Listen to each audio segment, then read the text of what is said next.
वसुदेव सुतं देवं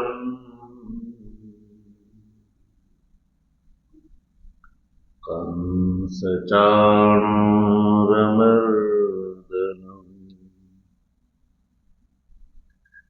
देवकी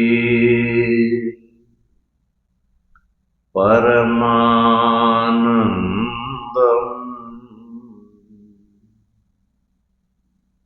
कृष्णं वन्दे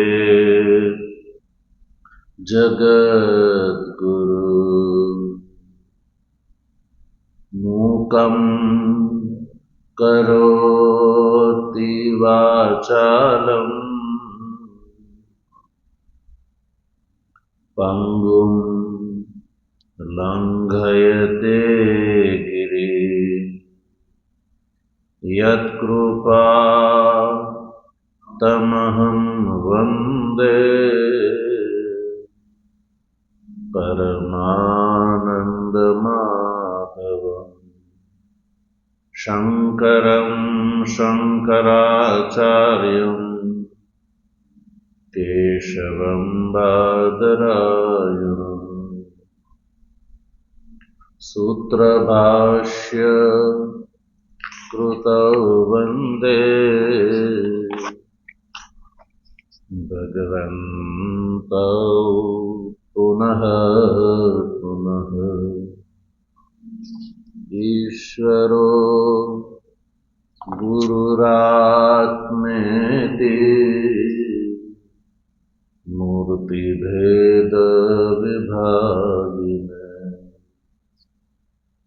व्योमवद्व्याप्तदेहाय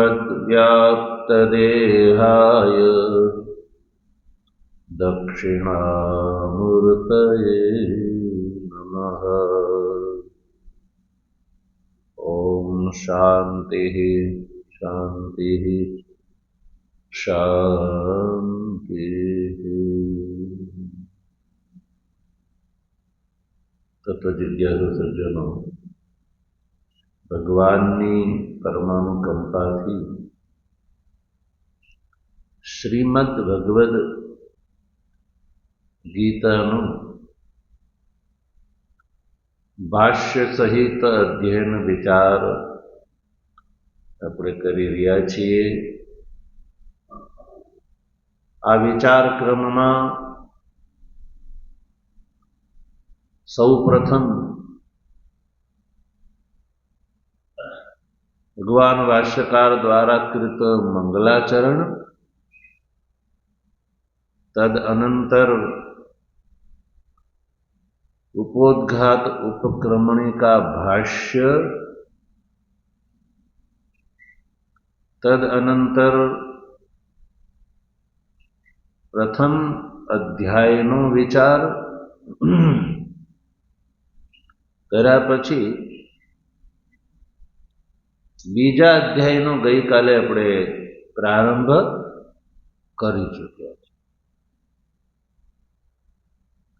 बीजा अध्यायना प्रथम श्लोकनो पण आपणे श्रवण करी चुक्या।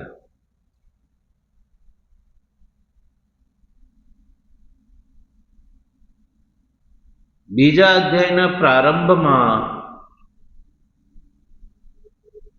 संजय जे छे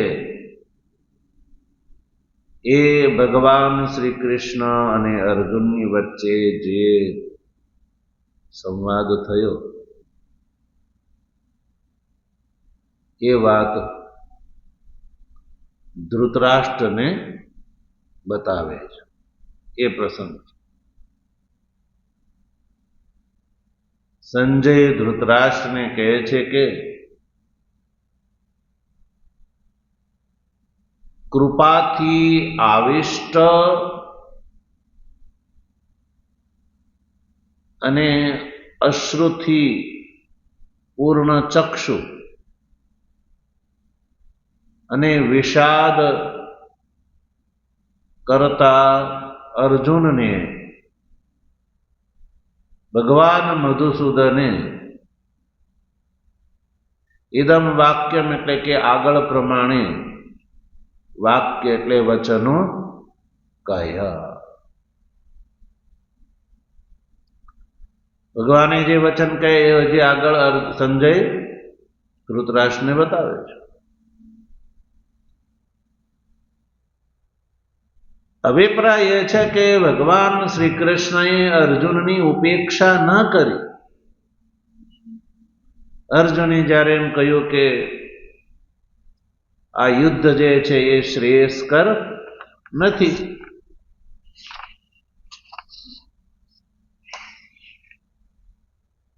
તો ભગવાન શ્રી કૃષ્ણ એવું ન કહ્યું કે ચાલો બહુ સારું, તારે ન યુદ્ધ કરવું હોય તો તારે વિચારધારા સારી કહેવાય, અહિંસાવાદી તું છો, અહિંસા પરમો ધર્મને તું માનવા વાળો છો, ભિક્ષાટનને તું નિર્દોષ માને છો, એવી કોઈ ભગવાન શ્રી કૃષ્ણે અર્જુનને વાત ન કરી. પણ ભગવાન શ્રી કૃષ્ણે અર્જુનને જે વાત કરી આ અર્જુનના કથનના ઉત્તરમાં,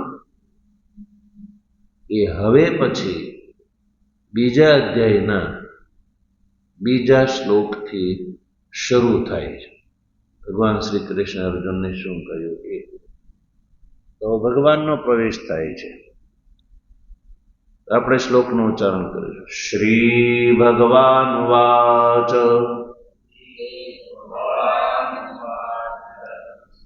કુતસ્ત્વા કશ્મલમિદં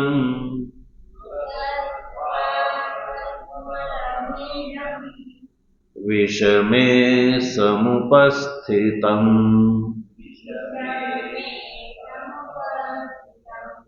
અનાર્ય જુષ્ટમસ્વર્ગ્ય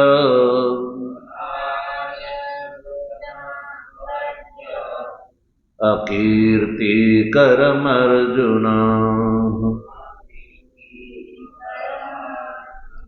અનાર્ય જુષ્ટમસ્વર્ગ્ય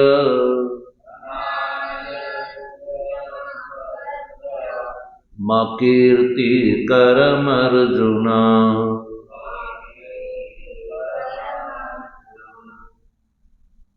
ક્લૈબ્યં માસ્મગમઃ પાર્થ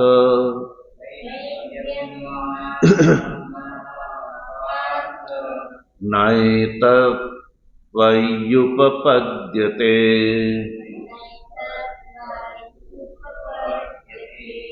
ક્ષુદ્રં હૃદય દૌર્બલ્યં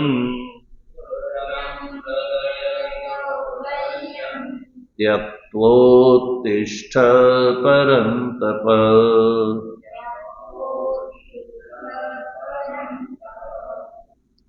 આ બે શ્લોક એમાં ભગવાનનું કથન છે. ભગવાને આ બે શ્લોકમાં કયા પ્રમાણે વચન અર્જુનને કયા, તો જોઈએ ભગવાન શ્રી કૃષ્ણ એમાં શું કહે છે.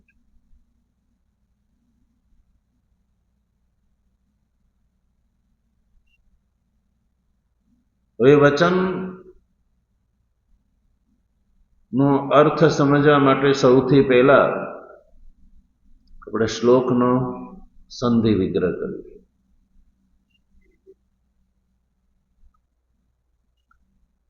કુતસ્ત્વા એ પદ છે ને, એમાં બે પદ છે, કુતઃ અને ત્વા.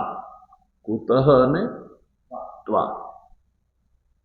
પછી બીજું પદ છે કશ્મલમિદમ, એમાં બે પદ છૂટા પડશે, કશ્મલમ અને ઇદમ. પછી વિષમે તો એક પદ છે, સમુપસ્થિતમ એ પણ એક પદ છે.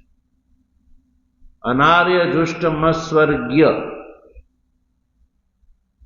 એમાં જે આગળ મ છે ને એ આ બધું લઈ લેવાનું છે. અનાર્ય જુષ્ટમસ્વર્ગ્યમ, હવે એને છૂટું પાડો તો અનાર્ય જુષ્ટમ અને અસ્વર્ગ્યમ અકીર્તિકરમ અર્જુન.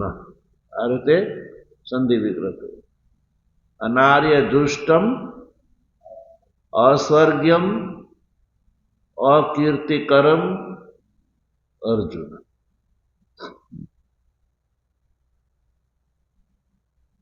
એ પેલા બીજા શ્લોકને લઈએ. હવે આ જે વિગ્રહિત પદો જે છે એને આપણે વાક્યક્રમમાં બેસાડીએ તો વાક્યક્રમ બનશે. અર્જુન શબ્દ સૌથી પહેલા બોલીશું. અર્જુન છે એ ભગવાન શ્રી કૃષ્ણ દ્વારા કૃત સંબોધન છે. ભગવાન શ્રી કૃષ્ણે અર્જુનને સંબોધન કરી અને વાત કરી. સંબોધન કરવાથી જે વ્યક્તિ છે એનું ચિત્ત જે છે એ પોતાના તરફ અભિમુખ થાય છે. એટલે ભગવાન શ્રી કૃષ્ણે સૌ પ્રથમ સંબોધન કર્યું, અર્જુન વિષ में बोलो, विष में अनार्य दुष्टम अस्वर्ग्यम अकीर्तिकरम इदम कश्मलम कुतः त्वा समुपस्थितम. આ પદો વાક્યક્રમમાં ગોઠવી દીધા. તો વાક્યનો અર્થ સમજીએ. ભગવાન કહે છે કે વિષમે એટલે અયોગ્ય સમયે.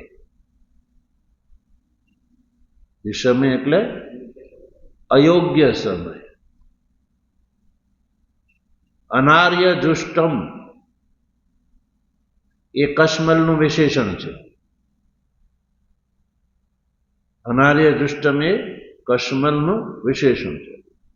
અર્થાત ભગવાન એવું કહેવા માંગે છે કે વિષમે કશ્મલમ કુતઃ ત્વામ સમુપસ્થિતમ. વિષમે કશ્મલમ કુતઃ ત્વામ સમુપસ્થિતમ. વિષમે એટલે કે અયોગ્ય સમય, એટલે યુદ્ધનો પ્રારંભ શંખનાદ થઈ ગયો છે એવે વખતે. ઈદમ કશ્મલ એટલે આવો કશ્મલ. કશ્મલ એટલે વ્યાકુલત્વમ, મોહ. કુતઃ કયા કારણે, ત્વામ એટલે તને, ઉપસ્થિત થયો છે. ભગવાને ખુદ 3 કારણ વિકલ્પ રૂપથી ઉપસ્થિત કર્યા છે. અનાર્ય દુષ્ટમ, अस्वर्ग्यम અને અકીર્તિકરમ.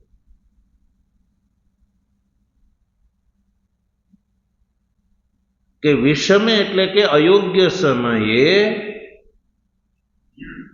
અનાર્ય દુષ્ટમ કશ્મલમ, अस्वर्ग्यम કશ્મલમ, અકીર્તિકરમ ઇદમ કશ્મલમ. 3 વિકલ્પ કરવાના. બોલો ફરીને. વિષમે अनार्य दुष्टम इदम कश्मलम, अस्वर्ग्यम इदम कश्मलम, अकीर्तिकरम इदम कश्मलम, कुतः त्वा समुपस्थितम.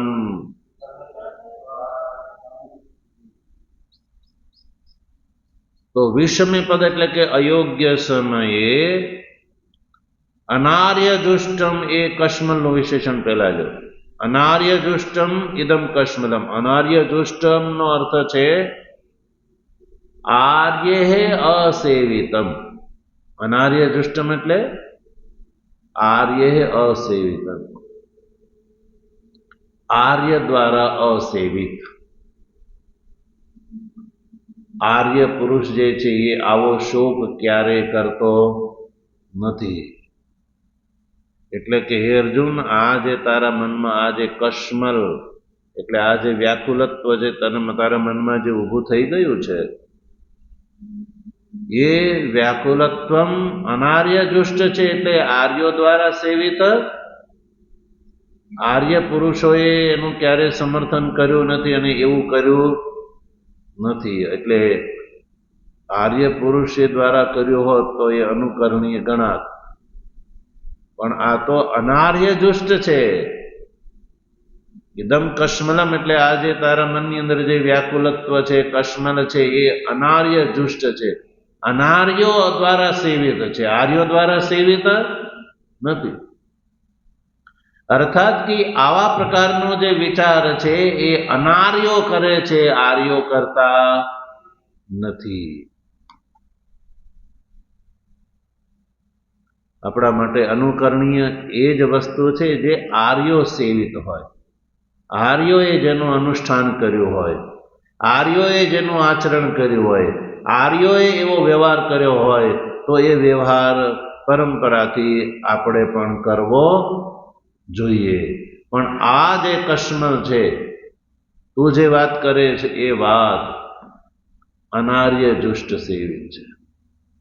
અનાર્ય એટલે જે આર્ય નથી, અનાર્ય દુષ્ટ છે. અનાર્યો જે છે જે એ આવો શોક કરે છે, અને એ અયોગ્ય સમય.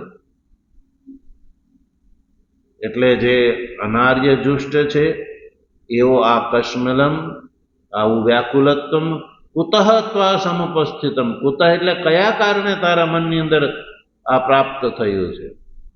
ભગવાન માનો અર્જુનને પ્રશ્ન કરે છે કે અનાર્ય દુષ્ટ એટલે કે આર્ય દ્વારા અસેવિત એવો આ કશ્મલ એટલે વ્યાકુલત્વમ તને કયા કારણે ઉપસ્થિત થયું? ભાઈ ભગવાન કહે છે કે મને તો અહીંયા તને એવું કોઈ કારણ દેખાતું નથી. આર્ય દ્વારા સેવિત 3 કારણથી ઉપસ્થિત થઈ શકે, 3 કારણથી ઉપસ્થિત થઈ શકે કોઈ પણ કાર્ય. એક તો આર્ય દ્વારા સેવિત હોય, સ્વર્ગીય પ્રદાયક હોય યા કીર્તિકર હોય. એ 3 કાર્ય મનુષ્ય જો કરે તો એ મનુષ્યને માટે યોગ્ય છે. પણ આ જે તારો કશ્મલ છે એ તો અનાર્ય દુષ્ટ છે, એટલે કે આર્યો દ્વારા સેવિત નથી, એટલે તારા માટે અનુકરણીય નથી. પછી બીજું વિશેષણ અસ્વર્ગ્યમ. કશ્મલનું બીજું વિશેષણ અસ્વર્ગ્યમ, એટલે કે આ જે કશ્મલ જે છે એ અસ્વર્ગ્યમ છે. અસ્વર્ગ્યમ એવો કશ્મલ એટલે વ્યાકુલત્વ. કુતઃ ત્વા સમુપસ્થિતમ, કયા કારણે ઉપસ્થિત તને થયું છે? કે આ જે વ્યાકુલત્વ જે છે એ સ્વર્ગ પ્રદાયક પણ નથી. તું માનતો હો કે અહિંસા પરમો ધર્મ છે, અહિંસા પરમો ધર્મ છે, તો અહિંસા જે છે સ્વર્ગ પ્રદાયની તારા માટે થઈ જાય, તો એવું નથી. સ્વર્ગ પ્રાપ્તિ વિરોધી છે. અસ્વર્ગ્યમ એટલે સ્વર્ગ પ્રાપ્તિ વિરોધી છે આ કશ્મલ. પછી ત્રીજું વિશેષણ અકીર્તિકરમ. આ જે તારું જે કશ્મલમ છે એટલે કે વ્યાકુલત્વ છે એ કીર્તિકર પણ નથી, કીર્તિ પ્રદાન કરવા વાળું પણ નથી. કે લોકો તારી કીર્તિ નહીં ગાય કે અરે જોયું અર્જુને તો દયાથી યુદ્ધ કરવાનું છોડી દીધું, અર્જુન તો બહુ મહાન હતો, એણે યુદ્ધ કર્યા વગર દુર્યોધનાદિને સંપૂર્ણ રાજ આપી દીધું. આવી કોઈ કીર્તિ તારી ગાશે નહીં. મનુષ્યના માટે કોઈ કાર્ય યોગ્ય ત્યારે ગણાય કે આર્ય દ્વારા સેવિત હોય, પછી સ્વર્ગાદી ફલનું કારણ હોય, અથવા કીર્તિનું પ્રદાન કરવા વાળું હોય, તો એ કાર્ય મનુષ્યએ કરવું જોઈએ. પણ અર્જુન આ જે કશ્મલ છે એનો આર્યોએ ક્યારેય સેવન કર્યું નથી. અને આનાથી સ્વર્ગની પ્રાપ્તિ થાય એવું પણ કોઈ પ્રમાણ નથી. અને કીર્તિકર એટલે તારી પ્રશંસા થશે એવું પણ નથી. ભગવાન કહે છે, હું તને પૂછું છું અર્જુન, બોલ હવે કયા કારણે તારા મનમાં આ વાત ઉપસ્થિત થઈ ગઈ? આ કશ્મલ જે છે એ કયા કારણે ઉપસ્થિત થઈ ગયો? 3 કારણ હોઈ શકે, પણ ત્રણેયમાંથી એકય કારણ આમાં બંધ બેસતો આવતો નથી.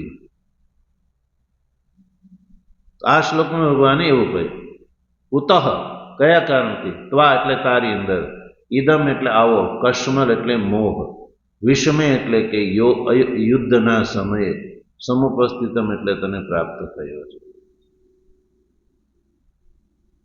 અનાર્ય જુષ્ટમ અસ્વર્ગ્યમ અને અકીર્તિકરમ. આનાથી તારી કીર્તિ નહીં વધે, તને સ્વર્ગની પ્રાપ્તિ નહીં થાય, અને શિષ્ટાચારથી પણ પરિપ્રાપ્ત નથી.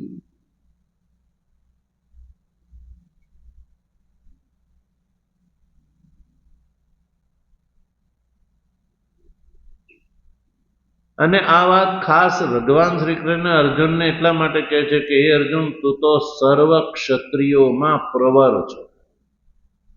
તું સર્વ ક્ષત્રિયોમાં તો પ્રવર એટલે શ્રેષ્ઠ છો. તો પછી કુતઃ, કયા કારણે તારી અંદર આ સર્વ ક્ષત્રિય પ્રવર હોવાના કારણે આ કશ્મલમ એટલે મલિન, કશ્મલનો અર્થ છે મલિન, અને અનાર્ય જુષ એટલે શિષ્ટ દ્વારા ગર્હિત. કશ્મલનો અર્થ છે, શ્લોકમાં કશ્મલ શબ્દનો પ્રયોગ છે એટલે મલિન યુદ્ધ વૈમુખ્ય, મલિન યુદ્ધ વૈમુખ્ય, યા યુદ્ધાત પરાંગમુખત્વમ. અર્જુન ને શું કહ્યું? મારે યુદ્ધ કરવું નથી. એટલે યુદ્ધથી આવું આ જે પરાંગમુખત્વ જે છે એ તો મલિન અને શિષ્ટ દ્વારા ગર્હિત એટલે નિંદિત છે. અને એ વિષમે, વિષમે એટલે કે સભય સ્થાને કેવી રીતે તને સમુપસ્થિતને પ્રાપ્ત થયું? અને આ જે યુદ્ધાત પરાંગમુખત્વ જે એ અનાર્ય જુષ્ટમ, અનાર્ય કોણ છે? શાસ્ત્રના અર્થને ન જાણે એ અનાર્ય છે. આનંદગીરીજી અનાર્ય હે એમાં અનાર્ય શબ્દનો અર્થ કરે છે શાસ્ત્રાર્થમ અવિદ્વદ્ભિઃ.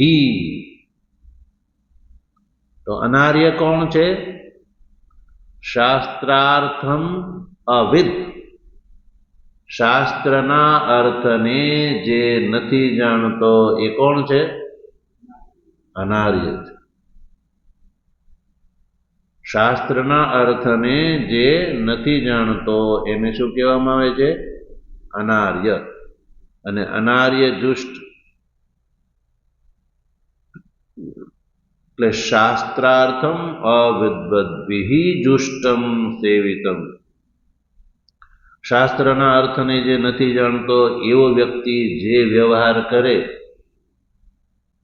એવો આ તારો વ્યવહાર છે. યુદ્ધ પરાંગમુખત્વ જે છે, તું કે છો મારે યુદ્ધ નથી કરવું, એ શાસ્ત્રના અર્થને જાણવા વાળા ક્યારેય આ વાત કરતા નથી.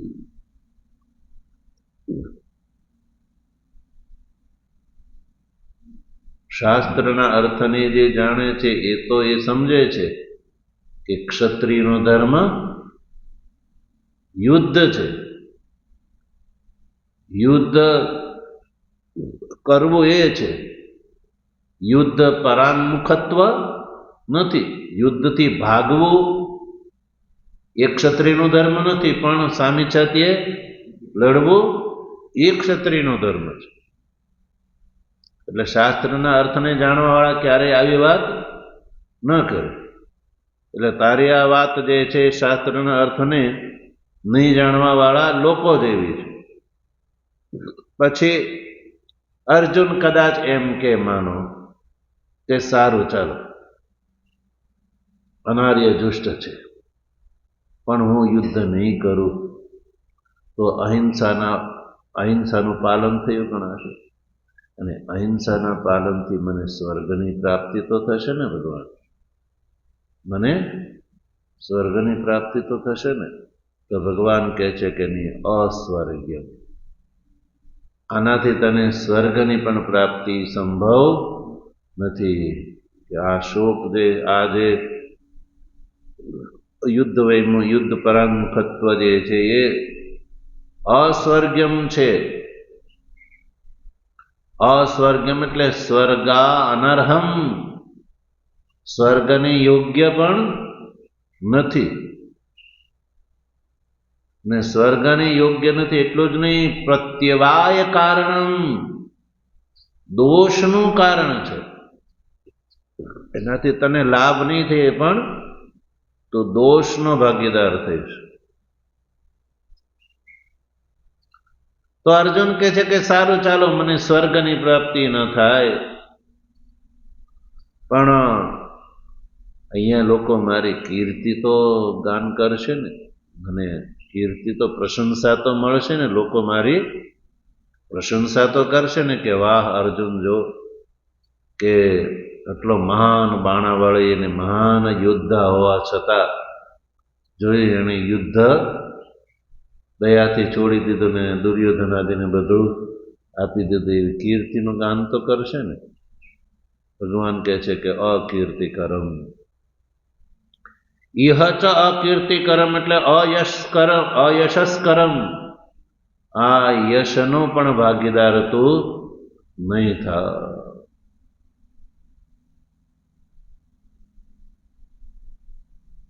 અને અર્જુન નામથી તું જે રીતે પ્રખ્યાત છો તો તવ ન એતદ યુક્તમ, એવા ખ્યાતિ પ્રાપ્ત અર્જુન તારા માટે તો આ બિલકુલ યોગ્ય નથી. તારી અંદર આવો જે કશ્મલ જે વિચાર આવો એ બિલકુલ અયોગ્ય છે. આ ભગવાનના આ કથનથી એક વાત એ સ્પષ્ટ થાય છે કે મનુષ્યએ એવા કાર્ય કરવા જોઈએ જે આર્યજુષ્ટ હોય. પહેલા વિચાર કરવો જોઈએ કરતી વખતે કે ભાઈ આ કાર્ય જે હું કરી રહ્યો છું એ આ પહેલા શાસ્ત્રના અર્થને જાણવા વાળા મહાપુરુષોએ આ કાર્યનું અનુષ્ઠાન કર્યું છે કે નહીં, પૂર્વાચાર્યોએ આર્યોએ આવો વ્યવહાર કર્યો છે કે નહીં. જો એ વ્યવહાર કર્યો હોય તો એ આપણા માટે કરવા યોગ્ય ગણાય. બીજું સ્વર્ગમ, કે આ જે હું કાર્ય કરવા જઈ રહ્યો છું એ સ્વર્ગ ફલપ્રદ છે કે નહીં. જો સ્વર્ગપ્રદ હોય એમાં પ્રમાણ હોય તો એ કર્તવ્ય છે. પછી ત્રીજું કાર્ય જે છે એ કીર્તિ વધારવા વાળું થશે કે નહીં. અપકીર્તિનું કારણ હોય એ કાર્ય મનુષ્ય કરવું જોઈએ નહીં. તો ભગવાને આ ત્રણ હેતુ અર્જુનને પૂછ્યા, શું આ આર્યજુષ્ટ છે, સ્વર્ગમ છે, કીર્તિકર છે? તો અર્જુન કહે હા છે. તો ભગવાન કહે છે કે બિલકુલ નહીં, આ અનાર્યજુષ્ટ છે, આ અસ્વર્ગમ છે અને અકીર્તિકર. એટલે ત્રણમાંથી એકે કારણથી આ કશ્મલ કરવા યોગ્ય નથી. એ આ બીજા શ્લોકનો અભિપ્રાય છે. ત્રીજા શ્લોકને ચર્ચા આપણે આગળ કરીશું. ઓમ વસુદેવ સુતં દેવં કંસચાણૂરમર્દનમ દેવકી પરમાનંદમ कृष्णं वन्दे जगद्गुरु मूकं करोति वाचालं पङ्गुं लङ्घयते गिरिं यत्कृपातमहं वन्दे परमानन्दमाधवम् शङ्करं शङ्कराचार्यं केशवं बादरायणम् सूत्रभाष्यकृतौ वन्दे भगवन्तौ पुनः पुनः ईश्वरो गुरुरात्मेति मूर्तिभेदविभागिने व्योमवद्व्याप्तदेहाय दक्षिणामूर्तये नमः। ॐ शान्तिः शान्तिः शान्तिः।